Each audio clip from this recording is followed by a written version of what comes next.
안녕하세요. 국어교사 박전현입니다. 자, 먼저 사진을 한번 볼까요? 장구도 치고 있고, 꽹과리도 들고 있고, 상모도 쓰고 있네요. 농무의 모습인데요. 요즘은 여러분들은 이런 모습은 잘 못 봤겠지만, 옛날에 선생님은 많이 본 모습입니다. 혹시 농무에 대해서 좀 더 자세히 보고 싶으면은, 선생님이 링크해 둔 자료를 한번 봤으면 좋겠습니다. 자, 신경림 시인의 현대시 농무. 자, 농촌은 끝났다라고 했는데요. 왜일까요? 자, 신경림 농무. 농촌이 무너졌다. 가을 추수가 끝나고 벌어지는 한바탕 춤. 막걸리 한 잔 마시면서 너와 나 어울린 그 농무는 이제 없다. 그래서 농촌은 끝난 것이다. 자, 조금 더 자세히 한번 보겠습니다. 먼저 선생님이 강조하는 것, 국어 공부는 외우는 것이 아니라 원리를 이해하는 것, 그것을 위해서 본문 중심의 공부가 필요하다는 것, 문제풀이 중심 공부는 거의 실패합니다. 국어는 정답을 찾는 것이 아니라 주어진 상황에서 알맞은 답을 찾는 것 꼭 기억하세요. 자, 시장에 가서 구매하던 물건을 컴퓨터와 스마트폰으로 구매하는 세상입니다. 산업화 정보화로 많은 것들이 변했습니다. 기존의 일자리가 사라지기도 하고 지금까지의 문화 가치가 달라지기도 합니다. 이러한 환경에 맞추어 사는 것이 필요하고 급격한 변화로 인한 문제들도 또 발생합니다. 1970년대 산업화는 농촌의 질서를 바꾸었습니다. 신경림 시인은 그로 인한 문제를 농무에 담았습니다. 꽹과리와 북소리, 징소리 울리고 번거지에 매단 상모의 띠가 하늘에서 춤추는 모습, 제가 시골에서 만난 농무의 모습입니다. 농무는 가을 추수 끝난 농촌에서 농사일을 무사히 마친 것을 축하하면서 막걸리 한 잔과 함께 서로 위로하고 내년을 기약하는 축제였습니다. 산업화로 급격한 변화를 겪던 1970년대 농촌에서 더 이상 농무를 볼 수 없었습니다. 기존의 농촌 공동체가 무너지면서 농민들의 축제는 더 열릴 수 없었지요. 산구석에 처박혀 발버둥 친들 무엇하랴. 비료값도 안 나오는 농사 따위야 아예 엿편내에게나 맡겨두고 쇠전을 거쳐 도수장 앞에 와 돌 때 우리는 점점 신명이 난다. 한 다리를 들고 날라리를 붉거나 고개짓을 하고 어깨를 흔들거나, 자, 농부를 통해 농촌의 현실과 농민들의 애환을 보여주는 신경림 시인의 농무 해설입니다. 선생님은 이 시를 보면서 우리는 지금은 더 빠르게 세월이 변하지 않습니까? 자, 이러한 변화 때문에 겪는 그런 아픔들이 분명히 있을 겁니다. 거기에 대해서도 한번 생각해 볼 기회가 되었으면 좋겠습니다. 징이 울린다. 막이 내렸다. 오동나무에 전등이 메어 달린 가설 무대. 구경꾼이 돌아가고 난 텅 빈 운동장. 우리는 분이 얼룩진 얼굴로 학교 앞 소주집에 몰려 술을 마신다. 답답하고 고달프게 사는 것이 원통하다. 꽹과리를 앞장 세워 장거리로 나서면 따라붙어 악을 쓰는 건 쪼무레기들 뿐. 처녀이들은 기름집 담백에 붙어서서 철없이 킬킬대는구나. 보름달은 밝아 어떤 녀석은 꺽정이처럼 울부짖고 또 어떤 녀석은 서림이처럼 해해대지만 이까짓 산구석에 처박혀 발버둥 친들 무엇하랴. 비료값도 안 나오는 농사 따위야 아예 옆편내에게나 맡겨두고 쇠전을 거쳐 도수장 앞에 와 돌 때 우리는 점점 신명이 난다. 한 다리를 들고 날라리를 불거나 고갯짓을 하고 어깨를 흔들거나. 자, 징이 울린다. 막이 내렸다. 자, 징이 울렸죠. 막이 내렸죠. 어떤 의미일까요? 요즘 어떤 코미디 프로그램에 보니까 징이 막 울리고 시작하고 울리면서 끝이 나던데요. 자, 징이 울린다, 막이 내렸다는 그 농무는 끝났다는 것입니다. 징이 울린다는 요는 현재형이죠. 막이 내렸다는 어떻습니까? 공연이 끝났다. 여기는 과거형이죠. 자, 과거형, 요 현재형과 과거형으로 농촌 공동체 사회의 끝을 표현하고 있습니다. 그 첫 행을 시작이 아니라 끝으로 표현했죠. 자, 우리 이렇게 아름답게 뭐 좋은 세상이다 이게 아니고 뭔가 끝났다라는 끝으로 표현함으로써 농촌 공동체적 삶의 와해는 무너지는 것입니다. 상징적으로 드러내고 있습니다. 자, 산업화로 인한 농민들의 흥겨운 삶은 끝났다. 물론 산업화를 받아들일 수밖에 없지만 급격한 변화로 인해 농민들이 힘들었다 이런 이야기죠. 자, 1970년대 농촌 현실을 효과적으로 드러내고 있습니다. 자, 오동나무에 전등이 메어 달린 가설무대. 가설무대는 건물로 지은 무대가 아니고 포장을 쳐서 만든 임시무대입니다. 그 쓸쓸한 배경이죠. 구경꾼이 돌아가고 난 텅 빈 운동장. 이렇게 춤이 끝나고 나니까 구경꾼들이 다 돌아가 버렸죠. 자, 운동장이 나오는데요. 자, 텅 빈 운동장은 공허감, 허탈감을 불러일으킵니다. 자, 이 운동장은 텅 빈 운동장이잖아요. 도시로 떠나고 텅 빈 농촌의 현실을 보여줍니다. 자, 지금 앞으로 이렇게 관라한 게 나오는데요. 공간의 이동에 따라 화자의 정서가 고조됩니다. 자, 운동장에서 공허감과 허탈감을 느끼고 있지요. 우리는 분인지 두 가지 다 됩니다. 분이 얼룩진 얼굴, 분이 얼룩진 얼굴도 됩니다. 자, 우리라는 말에서 내 혼자만의 문제가 아니고 우리의 문제잖아요. 그래서 공동체 의식이 드러나고요. 자, 분은 분장한 얼굴일 수도 있죠. 분으로 발랐으니까요. 또 분노로 가득한 얼굴일 수도 있습니다. 그래서 이건 중이법이 됩니다. 학교 앞 소주집에 몰려 술을 마신다. 어디십니까? 운동장에서 지금 소주집으로 옮겼죠. 술을 마시는 걸 한번 생각해 볼까요? 술을 마시는 이유는 크게 두 가지입니다. 시름을 달래려고 마시는 술일 수도 있고 또 즐기기 위해서 마시는 술일 수도 있겠죠. 자, 여기서는 당연히 근심, 걱정을 달래려고 마시는 그런 술입니다. 술이 되어 있네요. 너무나 답답하고 원통하기 때문에 술을 넣어서 풀고자 하겠죠. 자, 술을 마시는 이유는 아까 이야기했는데요. 즐기려고 먹을 수도 있고 또 답답함을 풀려고 먹을 수도 있습니다. 답답하고 고달프게 사는 것이 원통하다. 자, 답답하고 고달프게 사는 것은 바로 농촌 현실에 대한 부정적 인식입니다. 원통하다는 울분의 직설적 표출이죠. 자기의 감정을 확실하게 드러낸다 이런 뜻입니다. 자, 공연 후 답답하고 공허한 마음을 술로 달래고 있습니다. 꽹과리를 앞장 세워 장거리로 나서면, 자, 꽹과리를 치면서 자, 운동장에서 소주집을 지나 이제 장거리까지 왔죠. 자, 이 장거리로 나서는 이유는 아마 가슴속의 답답함을 울분을 한을 풀고 싶어서라고 할 수 있습니다. 장거리는 어떤 공간이냐면 장거리는 사람들이 북적거리고 그런 공간이 아닙니다.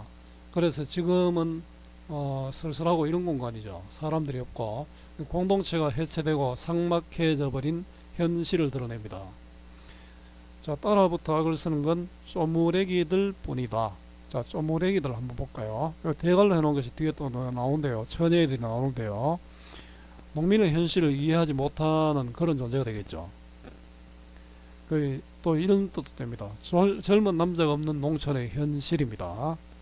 처녀애들은 기름집 담백에 붙어 있어서 조무래기나 처녀애들은 아마 농촌의 현실을 이해할 수 없는 그런 존재가 되겠지요.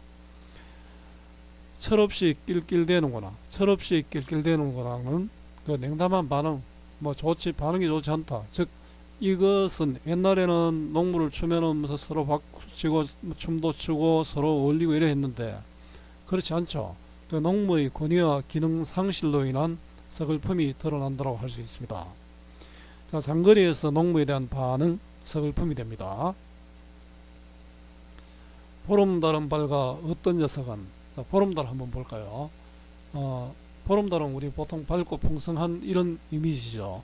그래서 화자의 서글픔, 쓸쓸함과는 대립되는 배경이 되고요. 자, 어떤 녀석은 실제로 이건 뭐 농부를 추는 사람들인데요. 꺽정이처럼 울부짖고, 자, 꺽정이처럼 울부짖고, 자, 꺽정이는 부정한 현실에 정한 임꺽정이입니다. 철험이 쓰는 직유법이죠. 자, 울부짖다, 울분을 토한다 이런 뜻이죠. 울분을 토하고 직접적 표출이고요. 우리 감정의 직접적 표출이 드러난 표현 중에 시문의 그날이 오면이라는 시가 있습니다. 감정의 직접 표출 말고 감정의 절제를 하는 시들은 우리 뭐 정지용의 유리창, 뭐 김현성의 갑자기 김현성 시인의 아들을 읽고 쓴 시 눈물 등이 있습니다. 어떤 녀석이 서림이처럼 해해되지만 서림이는 임꺽정을 배신한 인물이죠. 현실과 타협하는 인물들, 일제 강점기 때 우리 민족을 팔아먹은 그런 사람들, 친일파들이 여기 해당되겠죠. 자, 여기까지. 자, 바로 오늘이 걱정이 해해된다는 것은 어떤 사람은 오늘이 걱정이 살던 때와 다르지 않다는 그런 의미입니다. 산구석에 처박혀 발버둥 친들 무엇하랴. 자, 농촌의 삶에 대한 비극적 인식을 잘 보여줍니다. 산구석에 처박혀 발버둥 쳐도 소용이 없다. 체념적이죠. 자신을 조소하고 있으면 자조적이 되고 또 자학적, 자신을 학대한다는 뜻입니다. 무엇하랴? 발버둥 쳐도 할 게 없다. 서리법이죠. 비료 값도 안 나오는 농사 따위야. 자, 이 부분이 중요한데요. 농촌의 현실을 집약적으로 제시하고 있습니다. 농사지도 소용없다. 아예 옆편네에게나 맡겨두고, 자, 체념이죠. 농사는 옆편네에게나 맡겨두고, 자, 피폐한 농촌 현실에 대한 울분이 드러나고요. 쇠전을 거쳐 도수장 앞에 와 돌 때, 쇠전은 한번 봅시다. 운동장에서 소주집으로 갔고 또 장거리에서 쇠전을 거쳐서 도수장으로 갑니다. 쇠전과 도수장의 의미는, 쇠전은 우시장인데요. 아마 여기는 소를 팔고 사는 곳이죠. 내 전부인 소를 팔고 도시로 나가는 현실을 상징하고 있다라고 할 수 있습니다. 도수장 한번 봅시다. 도수장은 요즘 말로 도살장이죠. 소를 죽이는 곳이다, 그죠? 소와 돼지를 죽이는 곳이죠. 아마 죽음과 연결되니까 희망 없는 농민들의 분노와 한이 최고조에 이르는 곳이 됩니다. 자, 운동장에서 소주집, 장거리, 쇠전, 도수장까지 왔죠. 자, 이런 공간의 이동에 따라 화자의 정서가 지금 고조되고 있습니다. 우리는 점점 신명이 난다. 여러분들 앞에 보니까 어떠십니까? 농촌이 정말 비극적이잖아요. 이런 상황에 신명이 난다라고 표현한 것은 반대로 얘기했죠. 사실은 슬프고 울분이 일어난다는 뜻입니다. 그래서 반어법입니다. 한 다리를 들고 날라리를 불거나, 자, 한쪽 다리를 들고 날라리는 태평소인데요. 태평소라는 악기가 있습니다. 옛날에 서태지의 하여가라는 노래입니까? 거기 보면 아마 태평소 소리가 있을 겁니다. 그 태평소를 본 사람이 요즘 가객 장사익이라고 합니다. 고갯짓을 하고 어깨를 흔들거나, 자, 농물을 추는 모습이죠. 자, 이 춤은 보면 즐거운 춤이 아니라 울분을 표출하는 춤이고 또 역설적 상황이 되겠죠. 자, 요 한하고 흔들거나는 현실에 대한 불만, 저항의 몸짓이고 울분과 한의 표출입니다. 그 즐거움이 아니죠. 자, 농물을 통한 울분과 한의 표출입니다. 자, 자유로운 형식의 자유시고요. 개인의 마음을 담은 서정시입니다. 자유시, 서정시, 농민시가 되겠죠. 성격은 사실적이고 또 묘사적이고, 묘사적은 시각적으로 드러난다 이런 뜻입니다. 현실 비판적이고 참여적, 참여적은 현실의 문제에 대한 생각이 드러난다. 참여와 반대가 순수입니다. 주제는 농촌 현실에 대한 분노와 한, 자, 농민들의 한과 힘겨운 삶이 됩니다. 자, 피폐한 농촌 현실에 대한 농민들의 분노와 한입니다. 자, 특징, 시간의 흐름과 공간의 이동에 따른 시상 전개를 보여주고 있습니다. 임꺽정 서림의 이야기를 삽입하여 조선시대만 아니라 지금까지도 지속되는 민중의 한을 노래했습니다. 직설적 표현으로 현실 인식을 드러내고 있고요. 역설적 상황의 설정으로 정서를 드러내고 있습니다. 자, 공간의 이동을 중심으로 시의 내용과 정서를 정리해 보자인데요. 운동장 가설 무대에서는 농무 공연을 끝냈죠. 허무감과 허탈감이 드러나고요. 학교 앞 소주집은 술을 마시며 울분과 원통함을 토로하고 있습니다. 답답하고 원통하죠. 장거리는 쪼무레기들과 처녀들만 농무를 지켜보고 있습니다. 쓸쓸하고 소외감을 느끼고 있고요. 쇠전은 체념입니다. 그죠? 모든 것을 팔고 도시로 나갈 수밖에 없잖아요. 도수장은 농무의 침소리가 더욱 격렬해지면서 분노와 서러움을 드러내는 그런 공간입니다. 자, 농촌 현실을 집약적으로 드러낸 표현은 비료 값도 안 나오는 농사 따위야가 됩니다. 농촌은 농사 지어도 남는 게 없다 이런 뜻이죠. 화자의 심정을 반어적으로 표현하고 있는 부분은 우리는 점점 신명이 난다. 사실 신명이 나는 것이 아니라 죽을 지경이다죠. 자, 농민의 분노를 강조하고 있고요. 다음 구절에 담긴 농민의 마음을 말해보자인데요. 답답하고 고달프게 사는 것이 원통하다. 산구석에 처박혀 발버둥친들 무엇하랴. 비료값도 안 나오는 농사 따위야. 농촌의 현실이죠. 농촌에서 힘들게 살아가는 사람들의 심정을 직설적으로 표출하고 있습니다. 열심히 일해도 희망이 없는 농촌 현실에 대한 자조와 한탄이 드러납니다.